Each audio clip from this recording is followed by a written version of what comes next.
Hello mate, thanks for clicking on this video. You're watching Video Game Subscription Wars, the channel where I cover every game on every game subscription, and today we're back. We're back with the best PS Now games, and it's been a while, longer than I realised in fact, so I'm sorry to keep you waiting, but we're back with a bang. Today it's the best open worlds on PS Now, after that came out on top in a recent Twitter poll. It was a tight fought contest, with the winning result getting a massive 5 total votes. If you like a tweet or two, follow me on Twitter, but if you want a say in which genre I cover next, the best thing you can do is let me know in the comments down below. I'm thinking potentially online multiplayer or story driven, but I'm open to suggestions, so whatever you want to see next, just let me know in the comments below. But first, let's look at the big wide worlds PS Now has to offer, and to be honest, we're spoilt for choice here. The only distinction I want to make before we get started is the difference between a true open world game and a sandbox or hub world. Games like Bloodborne, Shadow of the Tomb Raider, Dishonored and Uncharted give you the freedom to explore large environments that often contain side missions and collectibles. This gives the illusion of an open world, but it's more like a series of large, interconnected levels. And in the case of Bloodborne, I can't get past the first level anyway, so I can't do much exploring. I've also reviewed these games in some form already, as is the case with all of these games. They won't feature in this video, so go check them out in other videos in this series if you want, and I'll meet you back here in about 10 minutes. Well, we should probably get started without them. Yeah, they can pause it. I've also decided to rank these games in order to mix things up a bit. So here are my 18 best open worlds on PlayStation Now, from worst to best, starting with number 18. The side-scrolling action and adventure of the original Castlevania games literally defined a genre, or half a genre at least, but its transition to 3D has seen mixed results. 2014's Lords of Shadow 2 is the third Castlevania game for the PS3, and the most recent entry in the series. It's also the first to include an open world, albeit a constricted one. You trek back and forth between a handful of locations with next to no reason to stray from the beaten path. The openness feeling like an unnecessary addition in a time when open worlds were a trend as much as an intentional, informed design choice. As for the gameplay, it's a run-of-the-mill hack and slasher that just didn't do it for me, and honestly it lost me by the end of the prologue. If GTA is the pinnacle of the open world, Saints Row 4 is probably the closest replica on this list. The city of Steelport is crammed with things to do that you can do whenever you want. I just struggle with the actual game, and I think it's because Saints Row 4 took the tongue-in-cheek humour of Saints Row 3 into the realms of stupidity. I know a few people disagreed with me when I slated it in a previous video, and I'll admit I didn't explain myself much. So I'll try to do a better job here. Let's start with the premise of the game. You become the President of the United States, aliens anally probe you and put you in a 50s sitcom simulation. You break out by swearing and blowing things up to be put inside a simulation of Steelport from the previous game. Eventually, like the full 10-hour length of the game later, you break out of that simulation, kill the alien, and become leader of the alien race. And if you've done all the side missions, you can go back in time to save Earth like nothing ever happened. The open world is pretty good, I just don't want to spend any time in it, and I think that's important, so it's near the bottom of the pile. From what I've read, Rage was the best looking game of its time. Unfortunately, that time was 2011, and while the level of detail remains pretty impressive, that sense of awe has faded. Perhaps it's my personal disinterest in the pasty brown wasteland aesthetic, but I think this is a game that leaned on its visual quality, and there's little beneath that. Rage is a standard shooter with solid gunplay, but I rarely felt compelled to deter from the main storyline. The forecast for today is hot. The LEGO games fall into the hub world branching into several levels formula, even if that hub world has become progressively larger over time. LEGO City Undercover is the only truly open world LEGO game, where Chase McCain hunts down the criminals of Brick City. A dense and charming world is the best example to date of Traveller's Tale's mastery at transforming the real world into one made entirely of bricks. This is the first LEGO game that isn't based around an existing property like Star Wars or Indiana Jones though. And because of that, it becomes painfully clear that this is a game made for kids. This is a game made for kids too, but the fact that it's Star Wars makes me feel like it's still okay to play in my 20s. I'm still hyped for the Skywalker saga, and you can't take that away from me. You can almost forget. After a 15-minute prologue, you're free to go wherever you want in Dead Island. You probably won't uncover much for doing so, apart from additional supplies and weapons, but the option is there. There's not much need to go wandering though, as Dead Island's huge number of quests will take you to every corner of the tropical-turned-terror-induced resort. There isn't huge variety, most take the form of collecting a thing or saving a person, and slashing through plenty of zombies on the way. The melee combat has no frills, it's just swinging your weapon around like a lunatic, but it's good fun, especially when you chop their limbs off. The Tales franchise has actually been around for 25 years, slowly building a Western audience. This is the 15th game in the series and was one of the first big JRPGs to hit the PS4. Bandai Namco has found its footing in that time. Don't expect Tales of Zestiria to veer far from the well-trodden path of sprightly youth gets caught up in a battle of good and evil and embarks on a journey of self-discovery. So I'll slot it in with the other 90% of anime storylines. The game's setting is more original though. It's open world, a departure from previous games, and a huge positive. The cel-shaded 2D art style creates some fantastical landscapes which can be a little sparse, sometimes rewarding your curiosity with little more than a couple of chests, but it still makes this entry in the series feel like a grander adventure. The biggest criticism of Mafia 2, which is also on PS Now, was its world design. Empire Bay, a fictional mesh of New York and Detroit, looks very open and alive and pretty, but you, the player, exist only within a tiny segment of that world. Developer Hangar 13 had a clear idea then of what Mafia 3 needed to do to improve on its predecessor. Indeed, New Bordeaux, a fictional analogue to New Orleans, is bigger, prettier, and more alive. You could even say it's more open, but more than anything, it's a disappointment. God, it is pretty though, and at times captivating. The first few hours introduce the stark racism buried into the city, forcing you to experience Lincoln Clay's struggle as a black man in 1960s America. It does not shy away from a very sensitive topic to its credit, and by the time the pieces were lined up for Lincoln's revenge story, I was locked in and loving it. The biggest problem is that Mafia 3 completely breaks down when the shackles come off and you can actually explore its world. Explore isn't even the right word. Despite the scale and beauty of New Bordeaux, what you can actually do is very limited. Essentially, every mission is the same. Find a mob hideout, shoot everything in sight to alert the mob boss, and shoot him too. That's it. You've just sampled all the gameplay variety Mafia 3 has to offer. But after you've taken down 3 mob bosses, you're told you've got to do it all again 10 more times. New Bordeaux turns out to be nothing more than a pretty painting that you walk past to and from your way to work, but you work in the sewers. I ended up just driving around like I was on holiday, feigning ignorance of my apparent need to kill 80% of the city's population. Based on all that, I think Mafia 3 is probably too high on this list, but it's here because its world is stunning and technically open. You just don't do anything in it.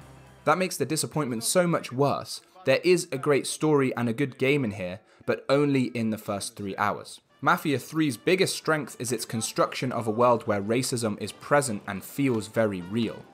It's ironic and very unfortunate how little freedom you actually have.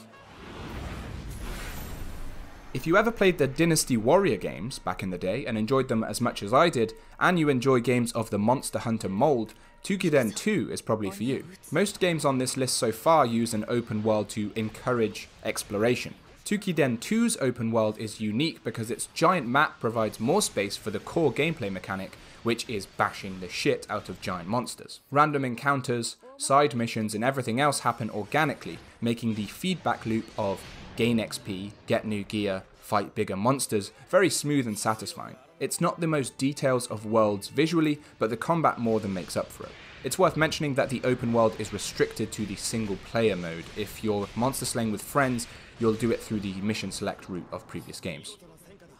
Number 10! That was stupid. I'm going back on my word a little bit with this one. Yakuza 5 has 5 separate stories spread across 5 separate areas, and you can freely explore each, but you move from one to the next linearly. I think it's fair to call the game open world though, thanks to Yakuza's variety of distractions. You can play Virtua Fighter in an arcade, you can bowl, you can bat, you can fish, you can play cards, you can play air hockey, you can play pool, you can go out on dates, you can go out to dinner, or you can serve some dinner up yourself.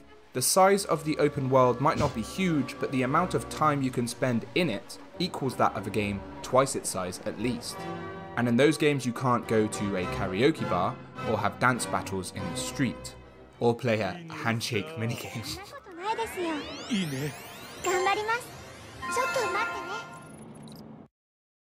This game isn't for everyone because I think how much you get out of it is tied to how creative you're feeling. Just Cause offers the tools and the freedom to be as wacky as you can imagine.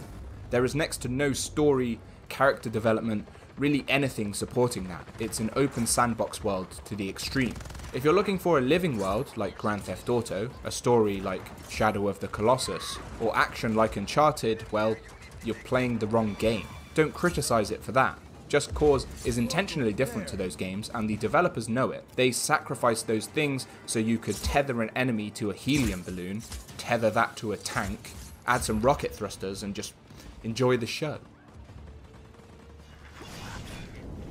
The Elder Scrolls Oblivion is available for your sprawling single-player needs, but if we want to go bigger, there's the Elder Scrolls Online. The number of areas in this game is immense, each with its own side quests, missions and dungeons providing hundreds of hours of content. While the MMORPG format limits the visual fidelity and focused story that you find in Oblivion, the world definitely feels bigger.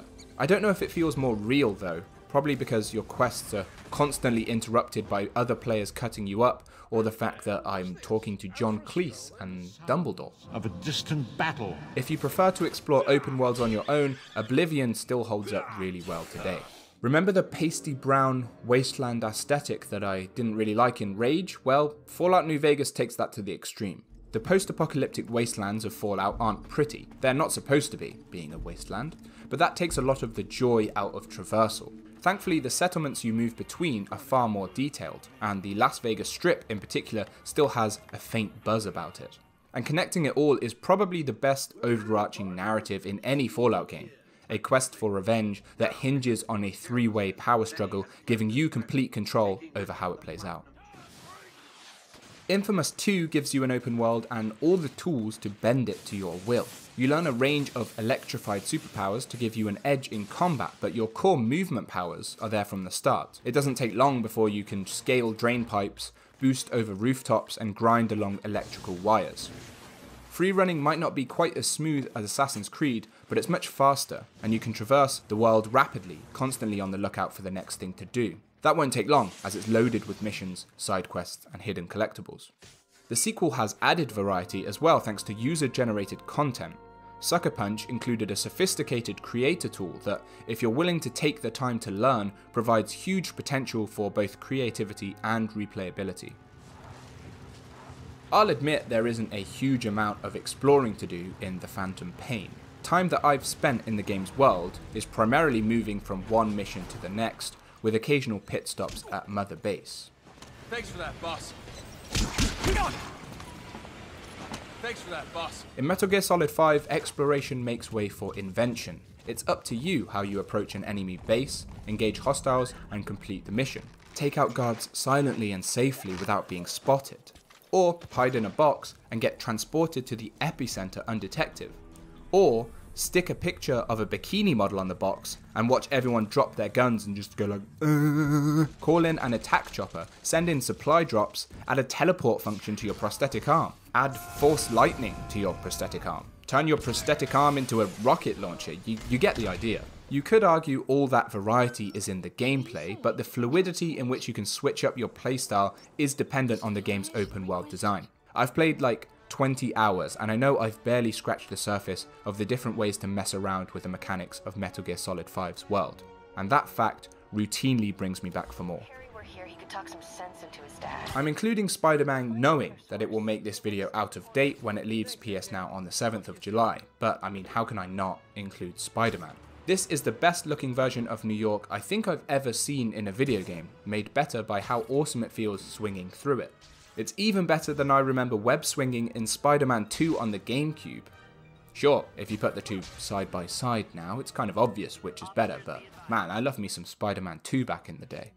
I do want to mention that the game's limited time on PS Now has left a bit of a sour taste in my mouth. On the one hand, 3 months is plenty of time to finish this story, and once you're drawn in, it's probably the only thing you're going to play for a week or two. But when there are so many games on PS Now, that time limit feels tight. Maybe I'm just salty because I didn't finish it, and now it's too late, but I'm just not sure why it's leaving the service. The game is almost 2 years old. I mean, is it still doing numbers in traditional sales at this point? Maybe they expect a boost now that the sequel got announced, but hopefully it will come back to PS Now permanently when Miles Morales comes out, but I don't know. Anyway. The Arkham series offered a progressively bigger slice of Gotham with each title, but it's the middle child, not counting Arkham Origins, even though it is on PS Now, that's the best rendition. The jump from the Asylum to Arkham City was huge for the time, giving you a massive range of side missions, collectibles, and challenges all neatly embedded into your role as Batman. Grapple hook upgrades essentially gave you the power of flight, letting you soar above Arkham City's skylines. All of the characters, which are 90% villains, are true to the comics and bring the city to life, with so many more hinted at through Easter eggs and secret locations. I don't want to get shade thrown at me in the comments, so I'll accept that if you're more of a Spider-Man or Marvel fan than a Batman or DC fan, you can swap these two positions around. It's hard to call for me.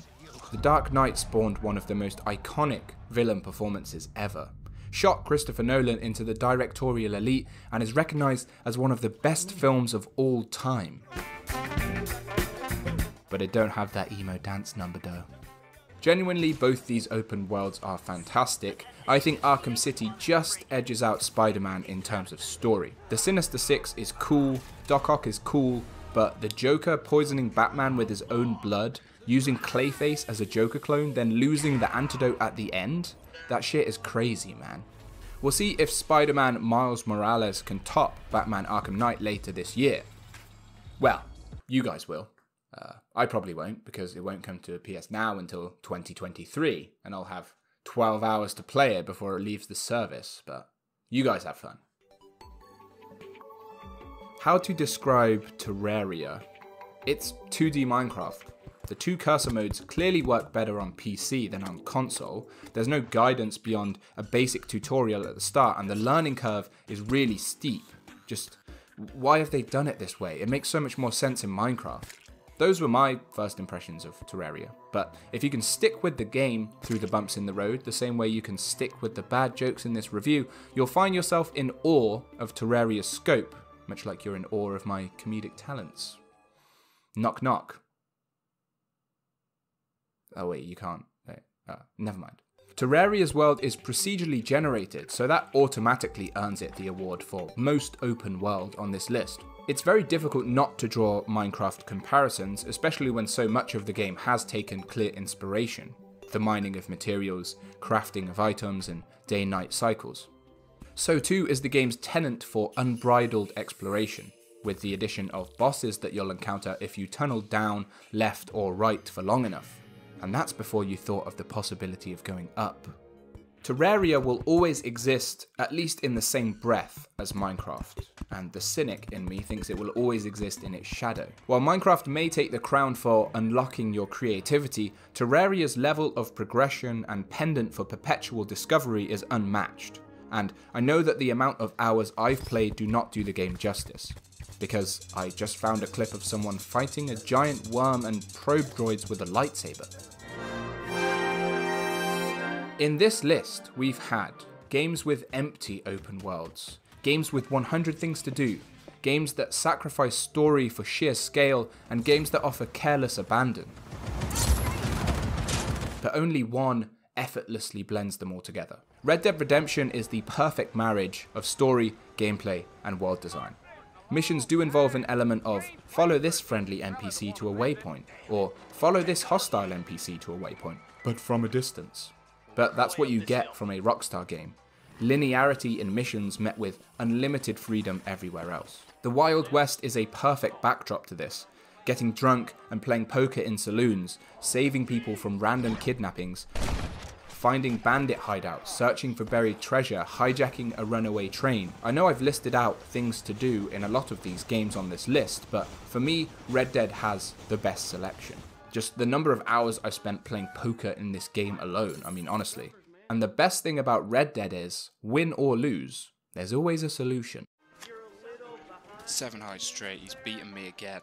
Hope my Oh, I luck can't turns believe next it. time. Well, that didn't This go is like well. the 3rd game in a row he's beaten me. I can't afford this. Do you know how many animals I have to skin to Be get this glad money to take together? your coin from you, pilgrim. No, okay. Enough of that. I've had enough of your cheek, mate. You know what? You've taken enough money from me. Come here.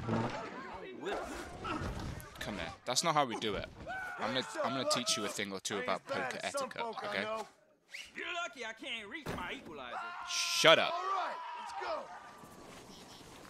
Now, you're gonna stay here and you're gonna think about the consequences of your actions, okay? And only then will I untie you. Oh, don't worry about this guy, by the way. Don't worry. We're good friends, actually. We're cousins. This is just a game we play, you know. You know how it is. I'm gonna untie him right now, actually. Please don't. I'm gonna untie him. He's learned his lesson. This is it's just a joke we have.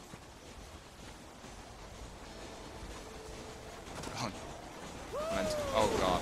Oh god, no. I was trying to press square. Oh, Jeremy! So that's it. Hope you enjoyed that video and agreed, at least mostly, with that list. Like I said, there are a couple of open worlds that I boycotted to save repeating myself. So if you haven't seen previous videos in the series, make sure to go and check them out right now.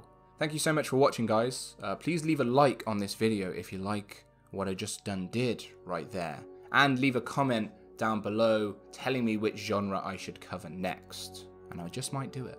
And it will be a lot sooner before I do another one of these, I promise. Thanks so much. See you later.